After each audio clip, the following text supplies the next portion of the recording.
friends. We're between games here at the game table.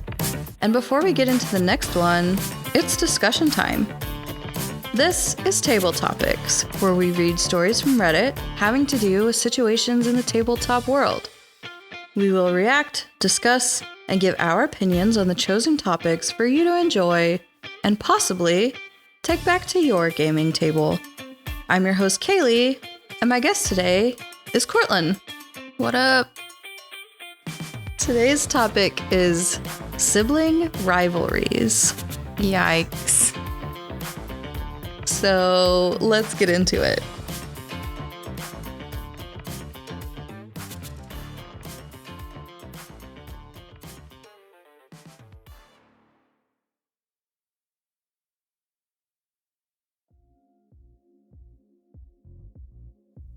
We were chatting before this and indicating that we do not, in fact, have a sibling rivalry, which I think is true. Once upon a time, I would say we did. Oh, okay. I definitely wanted to beat you when we were kids, but now I respect you when you beat me. Says the person who won every game we played on Father's Day.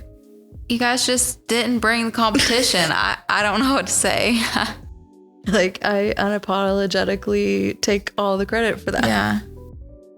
It was an interesting thing for me at certain ages of ours because I had like advantages over you on some things, and I had to be like conscious of that. So I liked games that were more fair. Like, I liked when we started playing Herd Your Horses because that's at least the base game like we were playing is more of like a Candyland situation where the dice either allow you to move to advantageous spots or they don't. And so it wasn't so much of a thing where I was like, you know, I'm 5 years older, so it wasn't a thing where I was like much smarter than you or something like that. Like, we got along better. And again, we would play games too. Do you remember that like mechanical game with the fish? And you had the fishing pole and you were trying to drop. Oh, like the magnetic fishing pole, and they would just buzz around. Pole, yeah. And the fish would like open and close their mouths and rotate and different stuff. Like, that was very fun. Yeah. And we played Hungry Hungry Hippos, which was another dexterity game. Yeah, we tried to keep it pretty fair.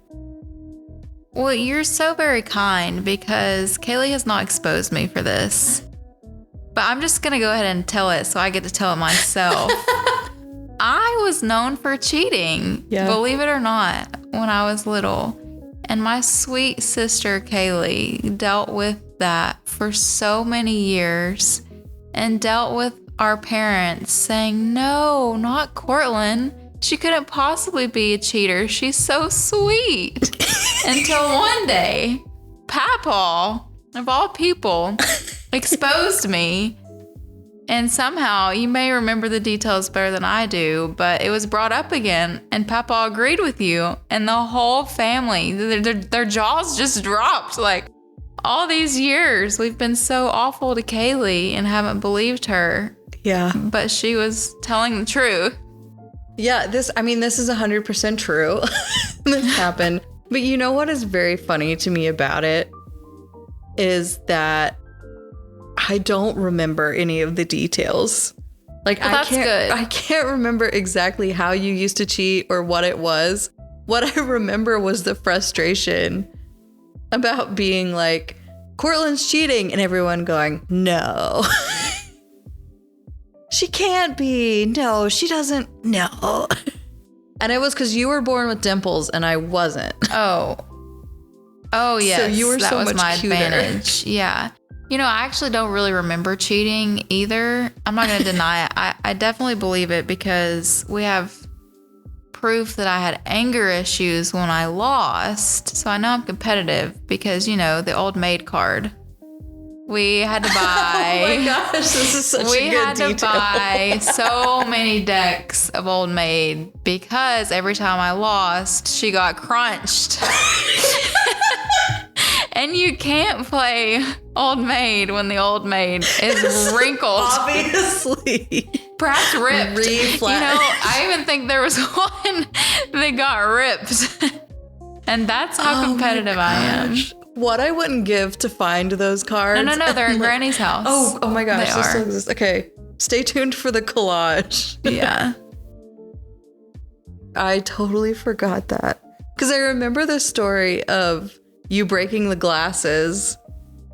Okay, that wasn't to do with the game. This doesn't have to do with the game. We're just going to expose all my flaws today. We're just doing it. We were, what was it, A Bug's Life? It was A Bug's Life at Disney. So we were at Disney and we were in that like 4D theater thing for A Bug's Life. And this is one of the things where they like spray stuff in your face. Like a stink bug does a stink and they spray stink on you. And then I think the one that scared you was also like unreasonably offensive. But I think it was the one where our feet were on the ground and there was like some bugs like supposed to be running behind you and they like pushed air out. Yeah. And it so like hit your ankles like a bunch of bugs were like brushing against your feet.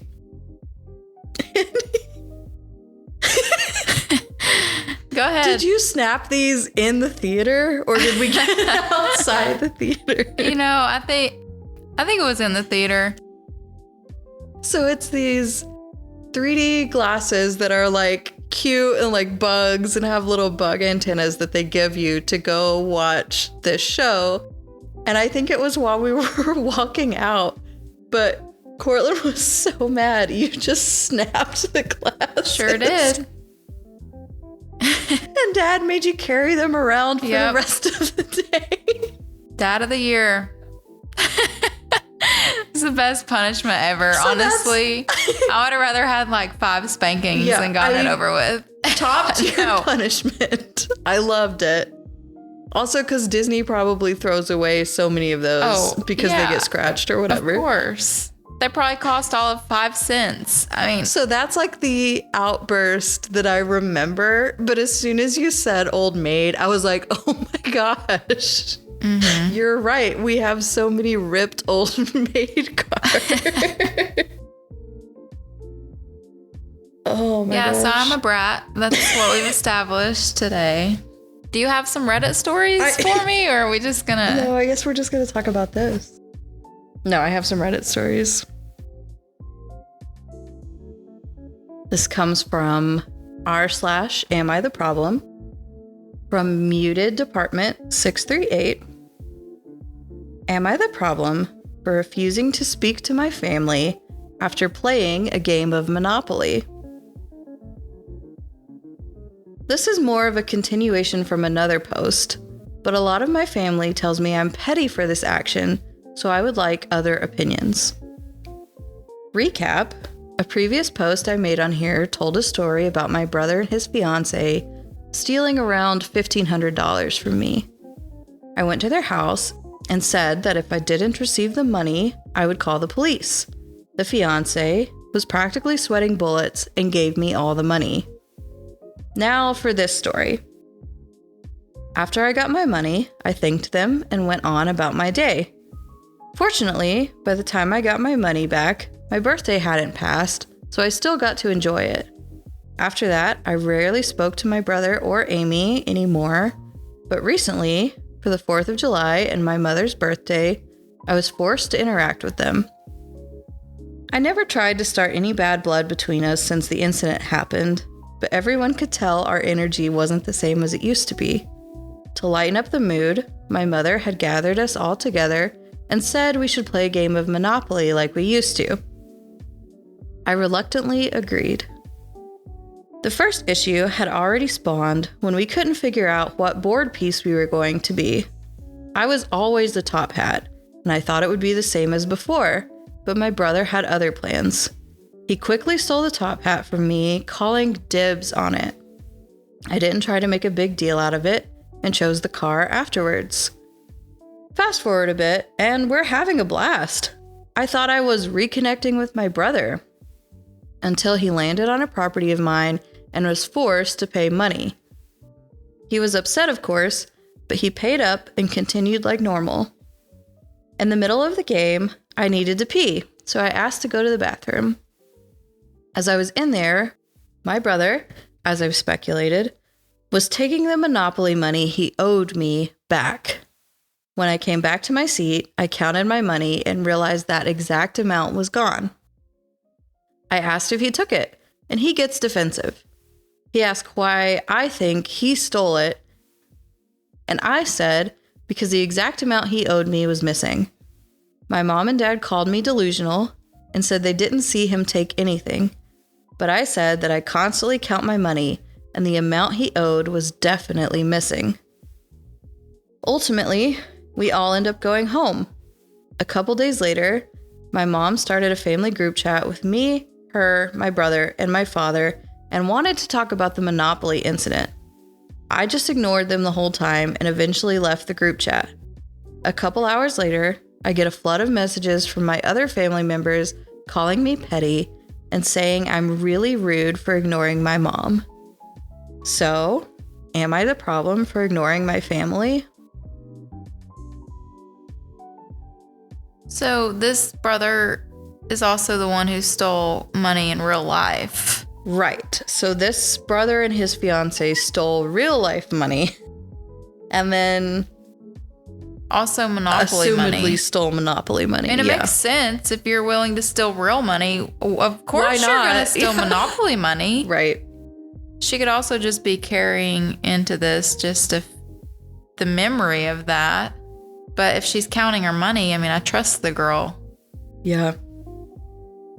I think ignoring the group chat is a mistake because, like, why would you not? I don't know, like, because if the mom organized it, maybe it's about recognizing that something could have happened or like trying to move on. I don't really know. But I think this OP is offended by what happened in real life. Yeah, definitely. And then seeing that it happened in fake life is ascribing like extra feelings to it. Probably. And is just not going to deal with it. Top comment from Stacey. Not the problem. Once a cheater, always a cheater. Yes. Your brother destroyed his reputation even more so with you so that you can no longer trust him, which is reasonable. And trying to cheat the system with Monopoly is petty. I too would get upset when folks won't abide to the rules and play dishonestly by stealing fake money. That's another level of low, double foul. So I definitely got excited and agreed with the once a cheater, always a cheater. And then I realized... Yeah, I was going to call this out a little bit. Hold on. I have confessed my sins, and repented of them.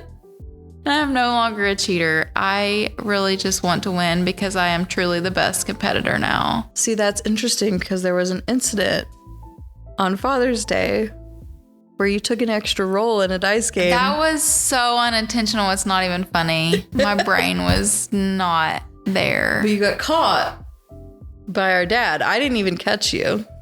Yep. And everybody was just like, oh, there goes Cortlyn. Yeah. You know, you get the reputation. You can't live it down. She hasn't changed. When we recorded the Monopoly episode with Nate, you told me that you had tried to play, Cheaters Monopoly or something? Yeah, it was the worst game ever. Can't stand it. Because it was hard to cheat, right? It's impossible because everyone is watching you to cheat. You can't cheat when you're being watched. And then it only gave you specific ways that you were allowed to cheat. And so they even knew what to watch for that specific round. Yeah, far too limiting. Terrible. It was terrible. It should just be like no holds barred. Yeah, you should be able to do whatever you want. Just cheat. Yeah. Oh man, you heard it here first.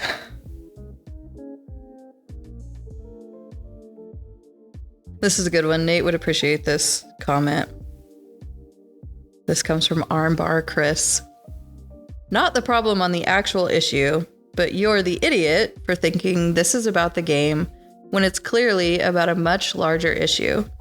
Also, everyone sucks here for still playing Monopoly in 2022. Yeah. Everyone knows that game does nothing except ruin relationships. It's the worst game, actually. Pretty bad. I agree with Nate. I'm on board with Nate. So Russian Bookworm replies to that and says, nah, the game that ruins families is Uno, and I will die on this hill. Oh. Well, I guess I have a story we can share here. Oh, geez. Okay. We're on vacation. I guess you were there, but I don't really remember you as part of the story. But my best friend Taylor and I were playing with our mom and her friend. We were playing Kemps. Mm-hmm. Some people call it Kent, but the card game where you try to collect 4 of a kind, and then you give a signal to your partner, and then your partner calls Kemps. So Taylor and I were just incredibly good at this game. We won, I think, every single round. I don't think they ever won, and we played for hours. And they were so mad that at the end of the night, they just went to their rooms, didn't say a word, didn't talk to us, and just, left us. And then the next day, they felt bad about what sore losers they had been, and had to come to us and apologize. And I don't think we played Kemps again after that. And they still don't know our sign. We're taking it to the grave. Oh no, say it on the podcast. We couldn't do it now. We could only do it then because we were small girls, but. Oh man. I don't know. I'm terrible at Kemps. I've said this on the podcast before. I'm so hard on myself in social deduction games when I don't catch things. Or I don't know if it counts as social deduction, but like werewolf. Like if a werewolf kills me in werewolf, I'm upset. Because in my brain, I'm a ninja who can avoid being like winked at or whatever. In my brain, I'm capable of that. So like Kemps, I don't think I've always been kind of average. I don't think I've ever been really good because I've played it in like big settings in school or something. And I'll think I've come up with a good sign. But then if there's somebody who keeps winning that I can't figure out their sign, I'm so hard on myself. Because I'm like, I can't see it. Why can't I see it? Like, why can't I see the werewolf coming? It's a good sign. It's the point of the game. I know. See, then you get too fixated on the sign and you're not playing the cards. The cards. I know. It's crazy. That's how we get you. We get in your head about the sign. And then you can't even concentrate on the cards you need. I love that. I love that though, because I like Monopoly and Uno come up in the stories that I find all the time. And the parents do have, I mean, well, it could be anybody, but sometimes it is parents having like these crazy overreactions. So I like that you shared a story where it's like, yeah, mom and her friend, who were the adults in the room, went to bed angry, but they came back the next morning and were like, okay, sorry. Yeah, we're sorry, but we're never playing that with you ever again. We're sorry, but also never again. Yeah. Yeah. I appreciate that.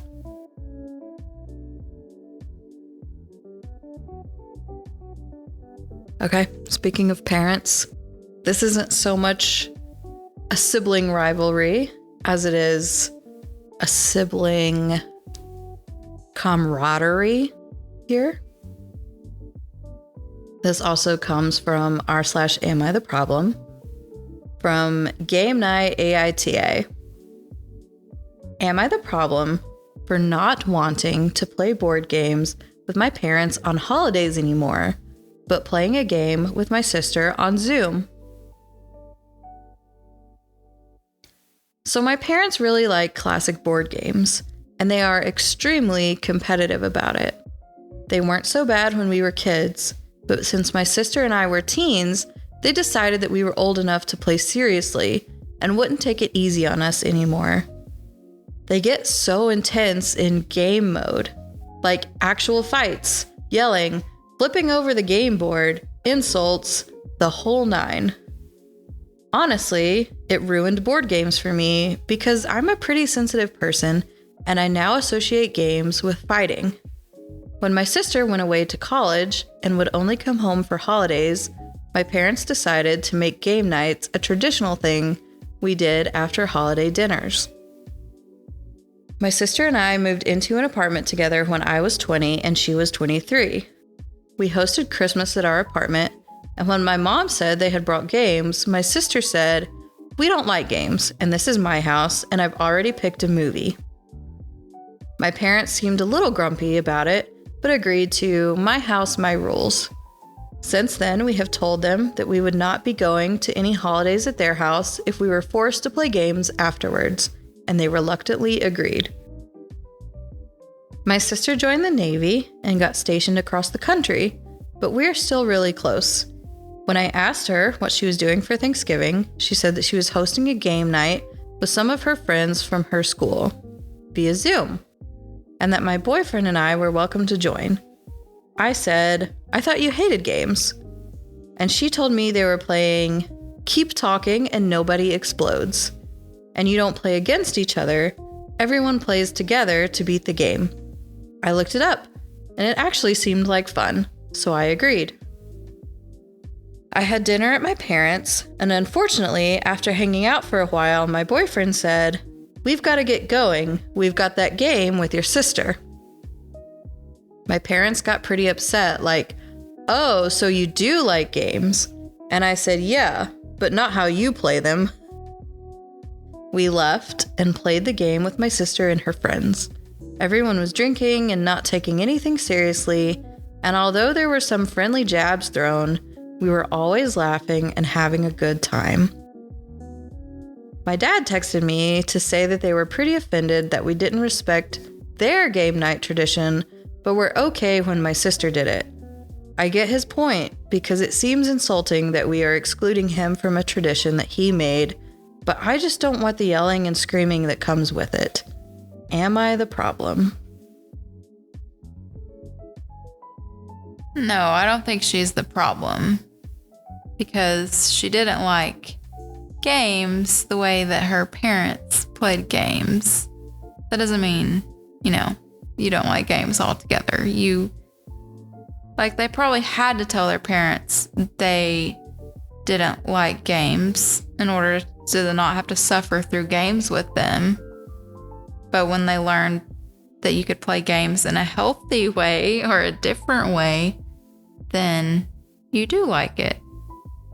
Yeah, I mean, what she references early, like actual fights, yelling, flipping the game board. Yeah, that's crazy. Which is way too far.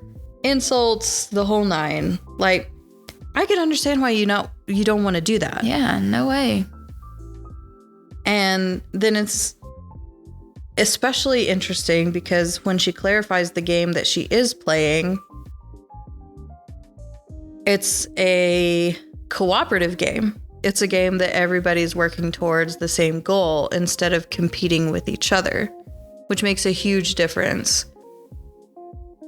So even though that's more of like a drinking party game, it could be a cooperative, intense board game, but the dynamic is so different because you're trying to work together as opposed to being in competition, which can lead to these fights and this competitive overreaction. So, it's unfortunate. I mean, boyfriend made a slip. Yeah. And she got caught. But her parents need to recognize that their behavior pushed their kids away.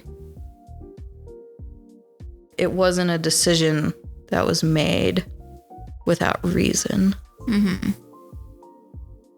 Yeah, I mean, if you want someone to enjoy something and have fun with you, you have to behave well. I mean, I learned this as a child. I learned that if I crunched the old maid card every time, that people wouldn't want to play with me. And I had to learn and adjust and adapt my behavior. Okay, if I want people to play games with me, and if I want to continue to, enjoy this thing with my family, I have to get myself under control. Like, you can't be a little brat all the time and expect people to play with you. It's a fair critique. And thank you for your sacrifice and getting yourself under control. Yeah. The old maid cards that have survived since then. Just send their growth. regards. It just reminds me of my growth. Well, top comment. Not the problem. In order to have fun playing games, you have to show good sportsmanship because you aren't always going to win. It's never okay to think that if you throw the game across the room, you didn't lose. You still lost, but then you lost poorly. Once again, not the problem. I think that's a really good point. Like, yeah, these outbursts and like flipping tables and that kind of thing, it's become a meme. It's become a generational reference to anger. But yeah, it doesn't change the result of anything. Yeah, not only have you lost, but you've also upset the winners, and you've also stolen their win in a sense. Maybe that's why they do it. I don't know. It's like, it's no fun to win when you have to deal with a reaction like that. Yeah. No, that's very true. I mean, a minimal, it's fun to win when you can tell they're annoyed, but like minimally, and you're under their skin. That's fun, but not when they're actually having a reaction and a breakdown. That's not fun. No, and this is interesting because some of the people that I do regularly play with do that amount of table talk to like indicate that they're frustrated.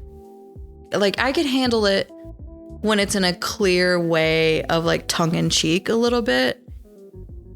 I was running away with a game. Well, it didn't feel like I was winning that badly, but there was a game that it definitely felt like I was winning. And both the other players, started little jabs, started like, well, if only someone wasn't hogging all the gemstones or, whatever. Something that is giving you a hard time that I'm okay with. But the second that it starts to feel personal in any way, or like actually angry, or someone starts making comments like, well, this is just a waste of time, like not enjoying the experience regardless of who's winning, then I start to get really uncomfortable. I can't. Well, I mean, I deal with it, but I don't enjoy table talk that gets any level of aggressive. Mm-hmm. Like, I just, you are ruining it for that person, and you're ruining it for all the people that are going to finish in the middle. Because the reality is, if you're in a 5 or 6 person game, one person's going to win. Everybody else is going to lose. You're not losing by yourself. And if you start making like a big deal out of it, then everyone who finishes behind you, what are they going to do? Yeah, definitely. I could see being a little upset if you're losing really badly and it's a long game and there's really no way to come back from it. That's really frustrating, and it's hard to sit through that. Yeah. But even then, you don't want to ruin it for the rest of the people. Yeah. Because if it's a time commitment to finish the game, and I've talked about this before. I think I talked about it in the long game episode with Nathan. There should be rules to bow out. Like if you truly feel like you're getting overly flustered or frustrated or something that's going to impact other people negatively, you can remove yourself from the situation. I think I'm okay with that. But for the most part, if you're choosing to play a long board game, you need to know that you're committing to a long board game, win or lose. Mm-hmm. And be ready to sit there. I'm curious about this post. These people were sore losers. I wonder what they were like when they won. I would anticipate they were also sore winners. Yeah, I would say so. I think that's pretty common. Or would it feel worse, though, if when they won, it was all like sunshine and rainbows? And they were like, oh, that was so fun. Let's do it again. Yeah. Yeah. Maybe that would be worse, actually. I don't know. You've got to watch your competitiveness. Gosh, especially in front of your kids. Yeah. That's crazy. Like you've let these two young women grow up feeling this way about games and about you, that this is how you react to things. So now they're having to keep secrets because they're scared of your reactions. Like, bad parenting as well as bad gameplay. Well, this comment comes from Squeaky Mouse Farts. Interesting. Not the problem. Maybe, if you absolutely must explain and you think it will help, you can try saying, I don't like competitive games. We were playing cooperative games and I enjoy those. I don't like competition. If they're still whining, shrug and move on. If they're upset, they're upset. Think of it this way. They're being jerks. If you did what they wanted you to do, they'd be jerks and you'd have a miserable time.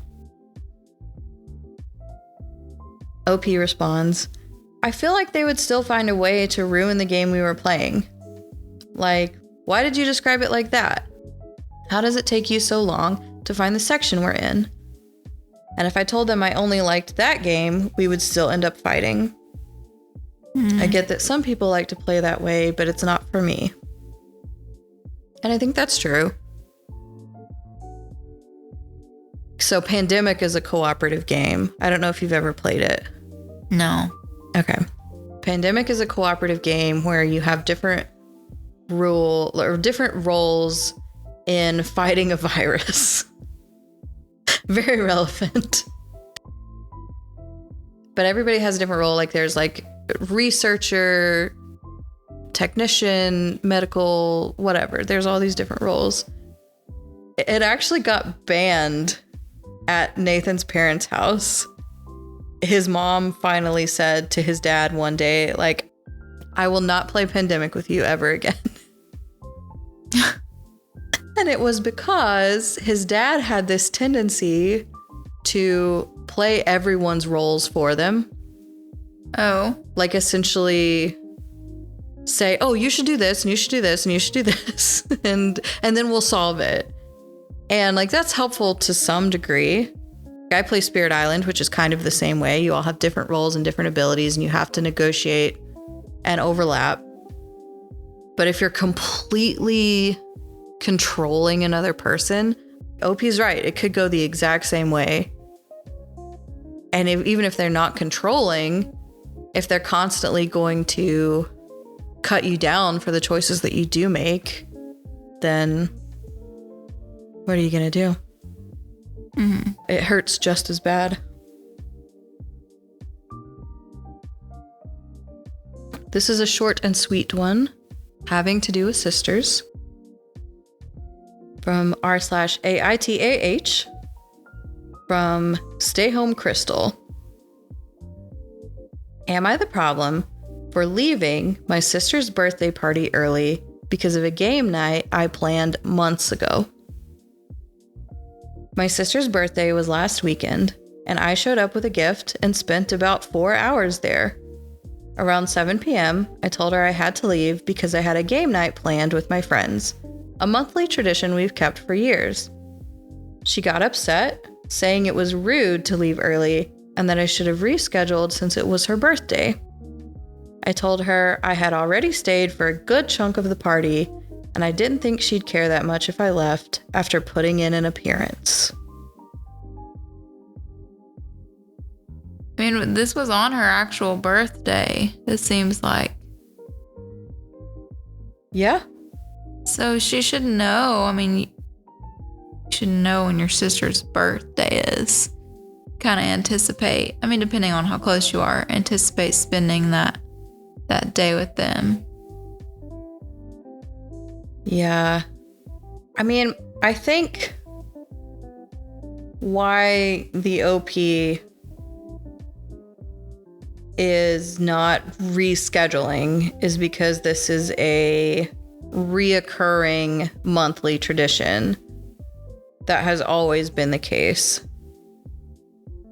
So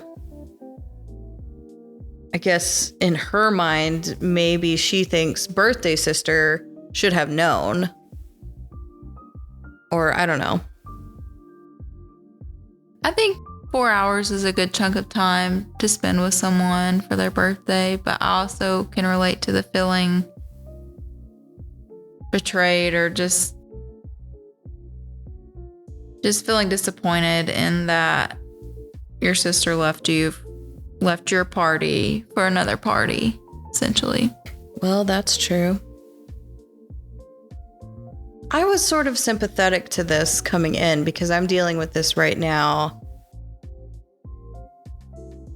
There's some sense of needing to honor what came first.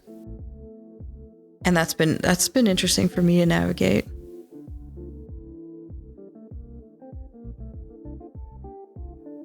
Yeah, I generally go with the concept of preceding plans trump new plans, usually. Because if you're planning something really far in advance, it's obviously something you want to do and want to commit to. You have committed to it. Yeah. And so I always would count that. Unless it's, I don't know, even like important. I sort of say something super important like a wedding or a graduation, but you're going to know about that super far in advance too. So Ideally, yeah. But yeah, that's kind of my general rule for that. and it's interesting because my two groups of friends that I have like recurring set activities with, it is not a set time. Like it's not the first Friday of every month or the second Thursday or, like it's not established. It has to vary. And it's sometimes incredibly difficult to find a time, even once a month, for 4 adults to meet and hang out. And so I have a hard time missing those things that are scheduled because I'm like, we worked so hard to find a date that works for everybody that this like more last minute thing that came up, I can't. It's almost disrespectful to go and cancel. Do that. Yeah. So it's interesting. But if she was there for 4 hours, like, I don't know. I came into this thinking I would be more on the side of the person that had to leave. But I also get what you're saying. That's like, well, when your sister's birthday. And if it is like a monthly tradition that you've held for years, but monthly is just what I said. Yeah, it's hard. It is hard. But also, what are they doing at this party? Because 4 hours to me is a long party. And if you left around 7, you've been there from 3 to 7. So you've done activities. You've had dinner. You need food, probably. Yeah. If you haven't had it, food, if it wasn't part of the problem, part of the party. Mm-hmm. I don't know. Nuanced.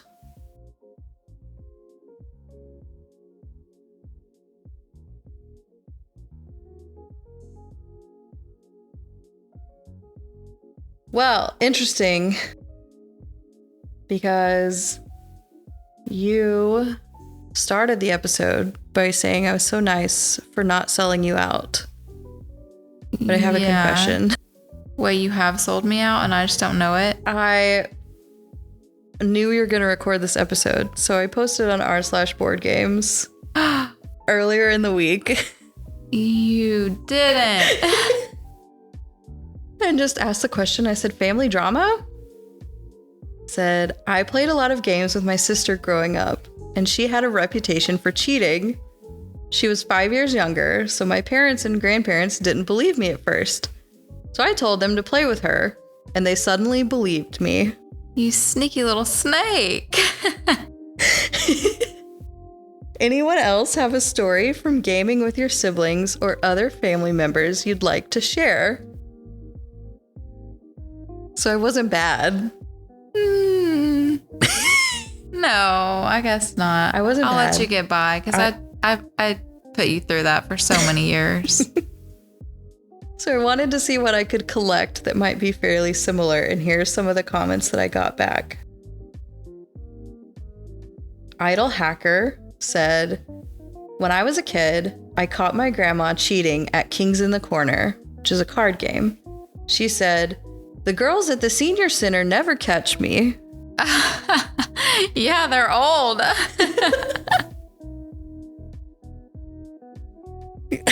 Their eyesight's maybe not as sharp. Yeah, and their hearing, none of their senses are great. Brute force. Wait, what was the rest of the story? Oh, that was it. That was it. Oh, okay. These are just short responses. Yeah, okay. Brute Force 788 says, when I was around 10 and on a camping trip with my family, my brother and uncle's partner got caught cheating at spades. My uncle was taking a picture of them and took it at just the right time to catch them handing cards to each other under the table. No.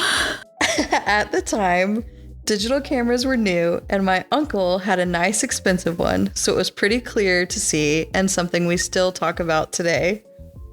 Inspired by my brother's cheating, on that same trip, I tried to set up the cards so that in a game of spades, I would get all of the spades. Unfortunately, I forgot that you don't start with yourself when dealing. So my neighbor got all of the spades. They were very confused when they picked up their hand and said there must have been a mistake, like a misdeal. We had a pretty good laugh about my attempted cheating. That's the worst. When you mess up your cheating. I just love that. Like, I imagine the person that goes through their hand and like at first they're like, wait. Wait. Yeah, they totally had to know. I love that too. Like early age of digital cameras, caught in 4K. That's so good. Man.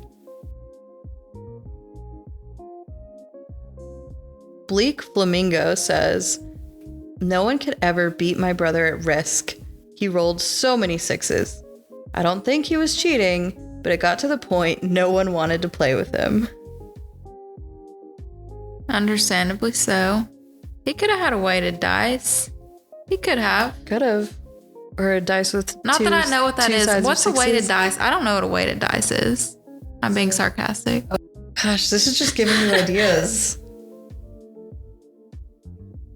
Born Brick 3951 responds, I actually tried looking at my brother's glasses to see if I could see the reflections of his cards once. I could. I think we were playing Go Fish. He's a couple years younger, so I just stared directly at his face the entire game, and I beat him so badly. He could not for the life of him figure out how I was doing it, but man did he try. I never told him how I did it, and I never did it again either. I just had to try it. Aw, poor little guy. So the comment goes on, but I'm going to tell another thing. Oh, you're gonna confess. So there was a day I was over at my in-laws and my nieces were there and they were like, we're going to play a game. And I don't remember what it's called, but it was a thing where you're like trying to feed Baby Yoda. So it's a dexterity game. Like, have you played the one where you like push the little monkeys or frogs or something and try to make them hop? So it's kind of like that. So you had this little launcher and you put these, you know, I don't know what the frogs in Star Wars are called, but you put the little frogs on the launcher and you're trying to shoot them through Baby Yoda's mouth, which is like the size of 2 hands approximately. And my oldest niece was playing my youngest niece. So the oldest niece already had an advantage. But then she lines up her shooter right under like Baby Yoda's mouth. So the shooter is going automatically directly through his mouth because by the time it releases the frog, it's like lined up exactly. Like she can't miss, essentially. So she's just crushing her younger sister who's struggling to get one frog through the mouth. And she's like, game's over, I win. And it was this weird position for me as an aunt because I'm like, well, I want to be like, no, you cheated. And I think I tried to like gently be like, okay, let's everybody keep our shooters, you know, at least a foot back or something like that. And that just kind of didn't work because I just wasn't acknowledged. And so then the older one gets confident and she's like, okay, well, I'm going to play you. And boy, did the petty part of me want to line up my shooter exactly opposite hers and just knock him out. But I didn't. I tried to win fairly. I don't remember if I succeeded or not. I don't think I did.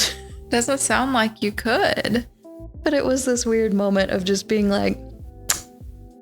And this is why you let me cheat all those years. You're too nice. Because as the older sister, it felt unfair. It didn't feel right to be doing that. Like, I can remember playing, like, Hungry Hungry Hippos and, like, just kind of slowing down on purpose. Like, casually.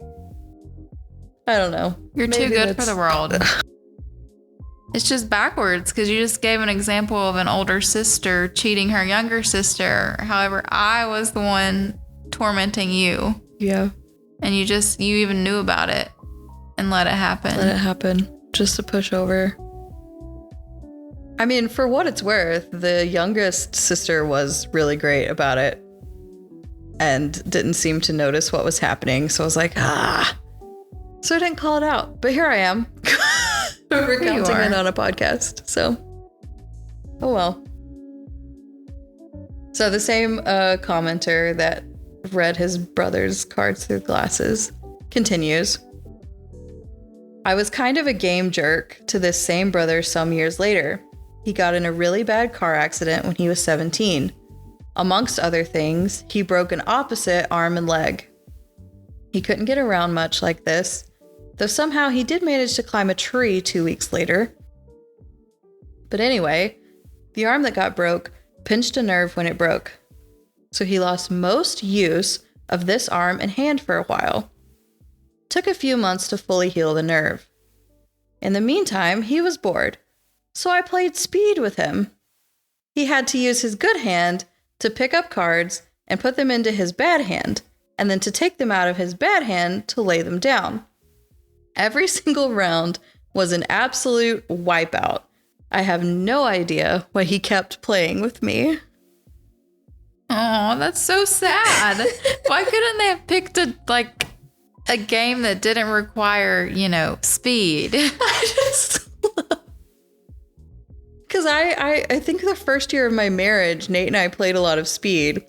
And I learned how to play speed with all the boys in high school, which were very fast. So I'm decently good at speed. And I would beat Nathan a lot.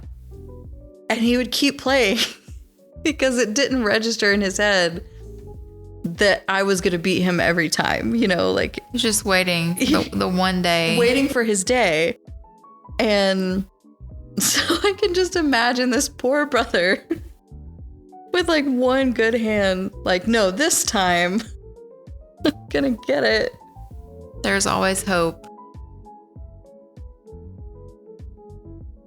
Classic Defiant 2659 says, my son, at 5 years old, stacked the deck for a Candyland type game. He explained after that he even gave me a few good cards so I wouldn't feel like I lost badly. Unfortunately for him, it was very clearly stacked. See? Oh, man. As soon as our parents played with you, they knew. They could see right through it. This one comes from Aggravating Award 589. Me and my sister used to play Ruby Cube with my grandmother all the time, and my sister would always win. I told my grandma one day my sister was cheating. My grandma told me that was a terrible thing to say about my sister. Yeah, right. She even crowned, and yes, there was an actual crown, my sister the Ruby Cube Queen. Years later, my sister admitted to cheating. My grandma had an earful for her, to say the least. Wow. Full circle moment.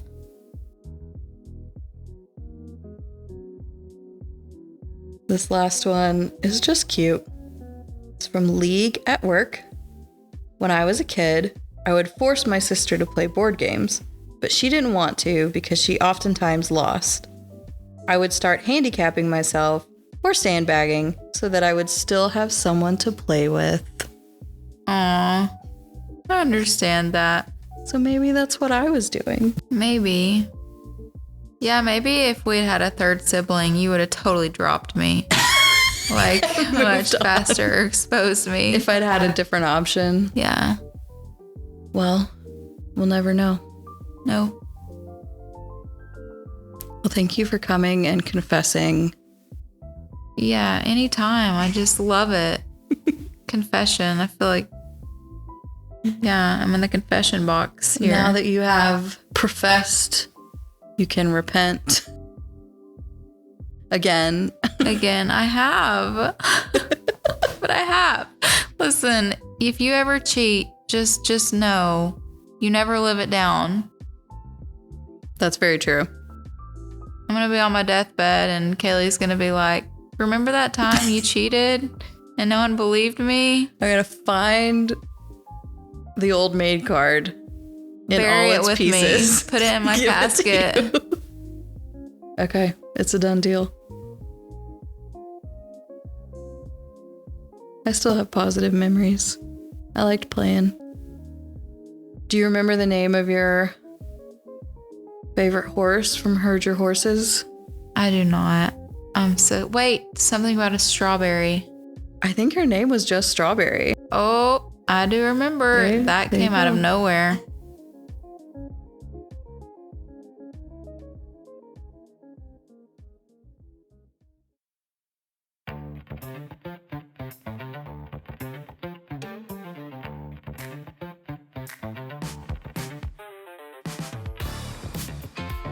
Well, those are our stories on today's table topic. Maybe you agree, maybe you disagree. Tell us about it. Maybe you have a story of your own you want to share. We'd love to bring it to the table. Check out our links in the show notes. Good luck on your next game, and we'll catch you again here on Table Topics.